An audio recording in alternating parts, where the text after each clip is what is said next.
Flore, tu rentres de Mossoul en Irak. Raconte-nous un petit peu ce que tu as vécu là-bas. Alors je viens de rentrer déjà, donc je suis encore un peu sous le coup de la réflexion, de l'émotion, de plein de choses en même temps. Et de la fatigue aussi un peu. Mais c'était la troisième phase de la bataille en fait, c'était la fin de la bataille de Mossoul. Donc on avait suivi la première offensive, début de l'offensive c'était en octobre-novembre. On avait suivi la deuxième phase de l'offensive qui était plus en mars, qui consistait à attaquer là vraiment à rentrer dans la vieille ville et à attaquer l'ouest de la ville, qui sont les quartiers qui sont connus pour être les quartiers partisans, vraiment partisans pro-Daesh, où il y avait vraiment le vivier en fait, et qui était la partie en termes de terrain la plus difficile pour l'armée irakienne, parce que la vieille ville de Mossoul c'est comme une vieille ville en France. On imagine une vieille ville d'une petite ville française, c'est des rues très étroites, donc on ne peut pas y aller avec les blindés, les soldats doivent se déplacer à pied. Et la topographie du terrain fait qu'il y avait comme une colline en fait, ce qui permettait aux combattants de Daesh dans cette vieille ville d'attendre les soldats irakiens en haut de la colline. C'est toujours beaucoup plus facile quand et d'attaquer par en haut, et ça a été très compliqué pour les soldats irakiens de mener cette bataille et de reprendre cette partie de la ville. Donc c'était la dernière partie en fait, le dernier carré qui restait avant que Mossoul tombe complètement. Et c'est vrai que c'est comme si cette dernière phase de la bataille concentrait toutes les autres phases en même temps sur un périmètre très réduit, à la fois en termes de violence des combats, à la fois en termes de ce qui s'y passe en termes d'histoire avec les familles et les civils.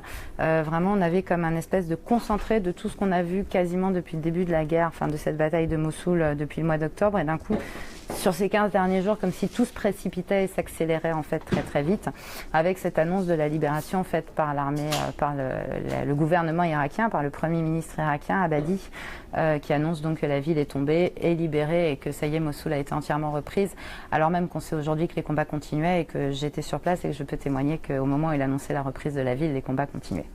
Donc on a ici un décalage énorme entre une politique de communication et une volonté d'annonce d'un événement à un moment, alors même que la réalité sur le terrain nous montre que ça ne correspond pas à la réalité de ce qui se passe. Tu étais avec la photographe Laurence Jay. Votre reportage a été publié dans Match il y a quelques jours. Ton texte était très fort, les photos de Laurence Jay aussi. Qu'est-ce qui t'a le plus marqué, je pense, au-delà de la guerre, des civils en fait Alors, ce qui m'a le plus marqué là pour le coup, c'est en fait que souvent on a l'impression que quand la guerre se finit, c'est la joie, c'est la paix qui va revenir, mais en fait une guerre qui s'éteint, c'est toutes les saloperies qui remontent. Je suis désolée, je suis fatiguée, j'ai pas d'autres mots pour dire ça. C'est-à-dire qu'en fait, la fin de la guerre va avec des règlements de compte et avec une volonté de justice. Alors, nous, on va voir la justice d'une certaine manière, effectivement. On va penser qu'il faut traduire certaines personnes devant les tribunaux, etc.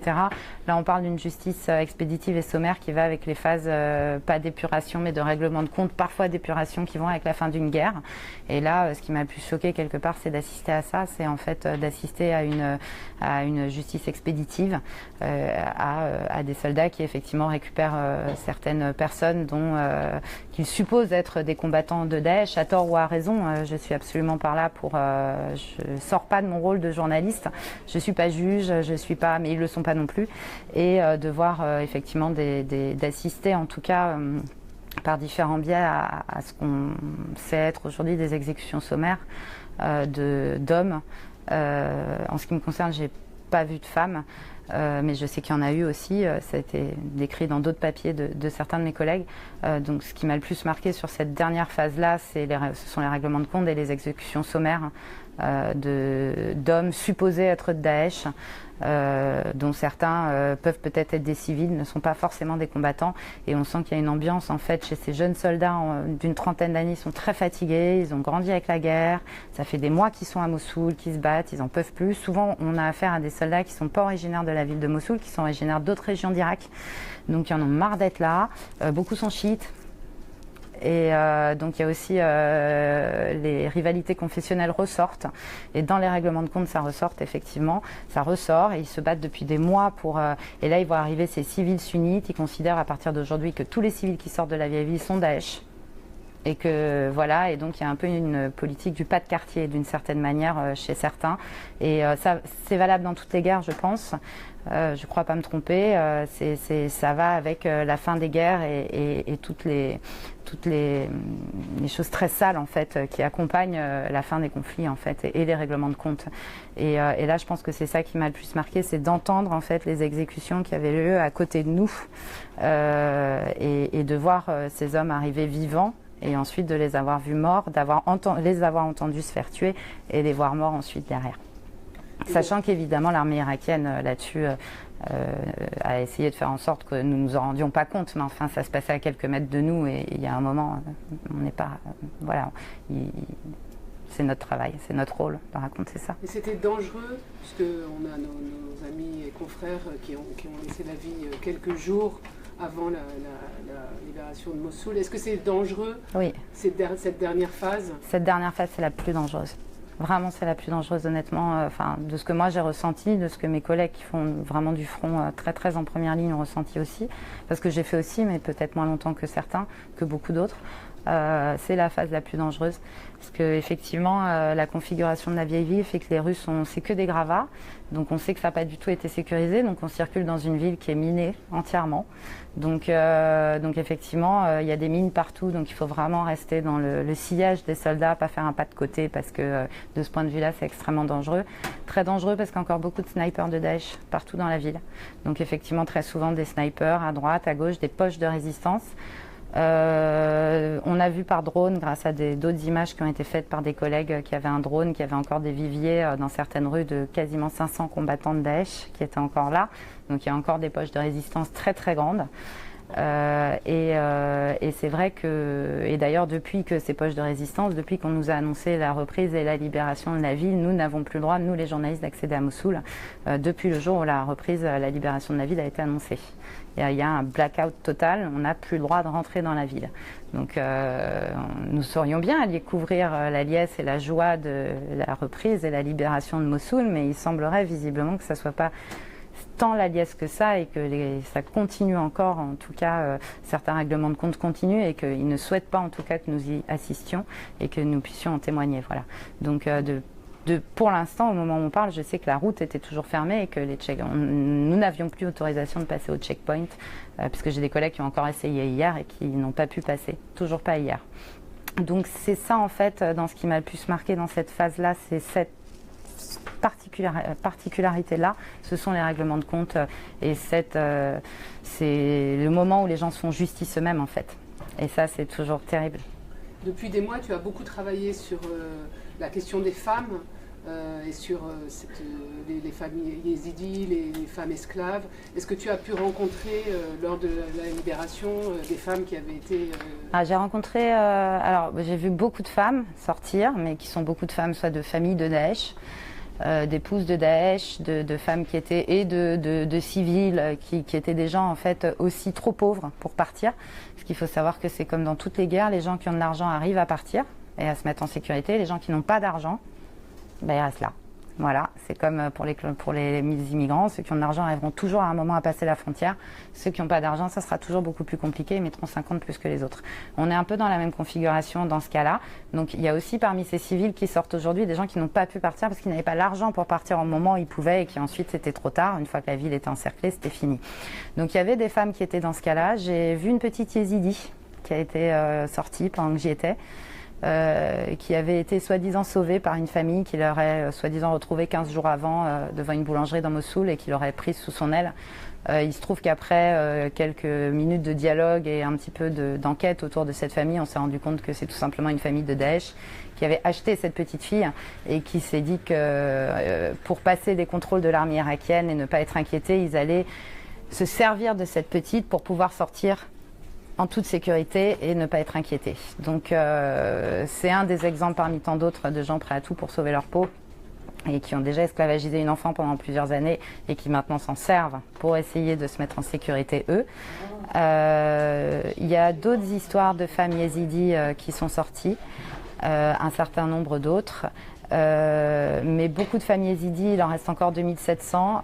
Quand l'offensive de la bataille de Mossoul a commencé, beaucoup des émirs de Daesh qui avaient acheté des yézidis les ont emmenés avec leur famille les considérant comme leur propriété à Tal Afar et à Raqqa. Donc en fait, la majorité des femmes yézidis qui ont été capturées à Sinjar en 2014 pendant l'offensive de Daesh, une grande partie aujourd'hui, on va les retrouver pendant la bataille de Raqqa. Quelques-unes sont sorties là à Mossoul, mais je pense que la majeure partie sont encore malheureusement aux mains de Daesh, puisqu'ils les ont emmenés avec eux dans leur remontée en Syrie en fait.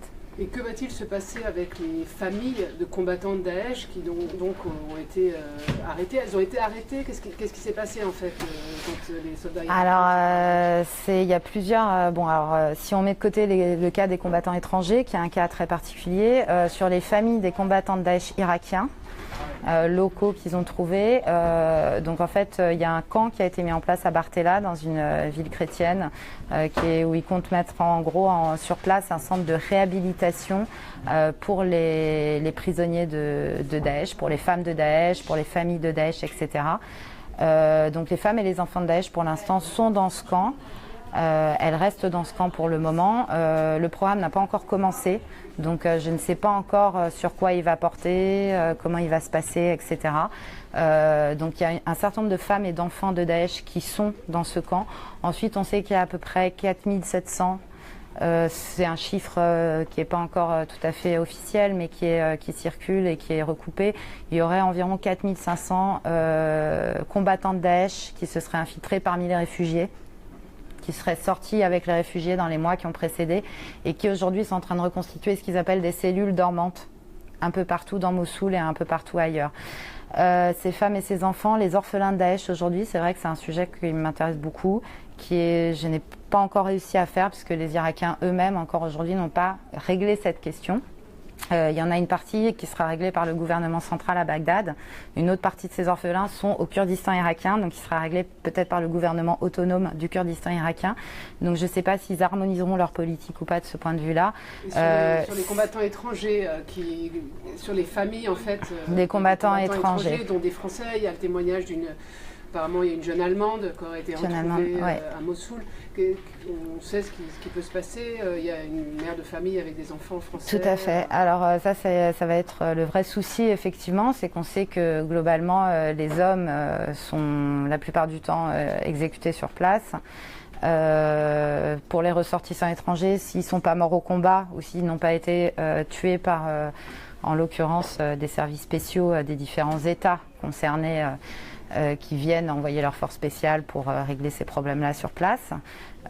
Effectivement, en ce qui concerne les familles, c'est très compliqué. Je sais que cette femme française avec ses enfants français, effectivement, les Irakiens sont en train de dire que eux veulent juger les ressortissants étrangers qui se sont battus avec Daesh. Ils ne veulent pas qu'ils soient jugés à l'étranger, ils veulent les juger eux-mêmes en Irak, à Bagdad. Donc là, on parle des combattants. Pour ce qui est des familles, des femmes, des enfants, aujourd'hui, la question est posée et on est au cœur de l'actualité. On aura les réponses juridiques. Je pense que c'est des cas, je ne suis pas spécialiste de la question, mais qui ne s'étaient pas posés jusqu'à maintenant. Effectivement, qu'est-ce qu'on va faire de ces enfants de Daesh? Sur quoi on va reconstruire, en fait? Que vont devenir ces enfants? Qu'ils soient français ou qu'ils soient irakiens. Mais grosso modo, est-ce que des enfants peuvent payer pour ce qu'ont fait leurs parents? Dans le cas de la française, effectivement, elle est adulte. Elle a fait le choix d'aller là-bas. Ce n'est pas le cas de ses enfants. Sauf que est-ce qu'on peut déontologiquement séparer maintenant aujourd'hui ses enfants de leur maman, alors même qu'ils n'ont plus de papa et qu'ils sont déjà dans une situation... J'ai pas de réponse à ça. C'est un vrai sujet continuer à suivre, qu'il faut continuer à suivre. Et c'est surtout en fait, ça va créer au point de vue juridique des précédents juridiques internationaux qui peuvent permettre aussi, en termes juridiques, en termes de droit international, de poser ces questions-là pour peut-être établir des règles, faire en sorte de savoir comment juridiquement on va régler ces problèmes de droit international privé. Quelle est la nationalité de ces enfants? Ce qui est le cas par exemple, les enfants irakiens nés sous Daesh aujourd'hui ne sont pas reconnus par l'État central à Bagdad. C'est des enfants aujourd'hui qu'il va falloir aller faire répertorier par l'administration qui n'existent nulle part. Donc tout ça est très compliqué. Étant des étrangers, on rajoute une complexité en plus. Il va y avoir beaucoup d'enjeux et comment on va les hiérarchiser en termes de droits de l'homme, en termes de droits humains, en termes de droits moraux, en termes juridiques, en termes de droits de la guerre. Qu'est-ce qui va primer? Je ne sais pas. Voilà, mais ce qui est sûr, c'est que les enfants payent pour ce qu'ont fait leurs parents la plupart du temps parce que la vie est ainsi faite et que c'est injuste, mais que là, en l'occurrence, dans ce cas-là, on est dans des cas d'école, effectivement, où il est très difficile de faire payer ses enfants pour ce qu'ont fait leurs parents. Et le cas de cette Française est un peu un cas d'école de ce point de vue-là, effectivement. Et le cas de cette jeune Allemande aussi, puisque je pense que si elle était majeure, sans doute que les autorités irakiennes la jugeraient en Irak. Le fait qu'elle soit mineure fait qu'il y aura peut-être une extradition, mais au jour d'aujourd'hui, j'ai pas plus d'informations pour le dire. Merci beaucoup pour ton témoignage fort et on lit ton reportage en match. Ben, merci.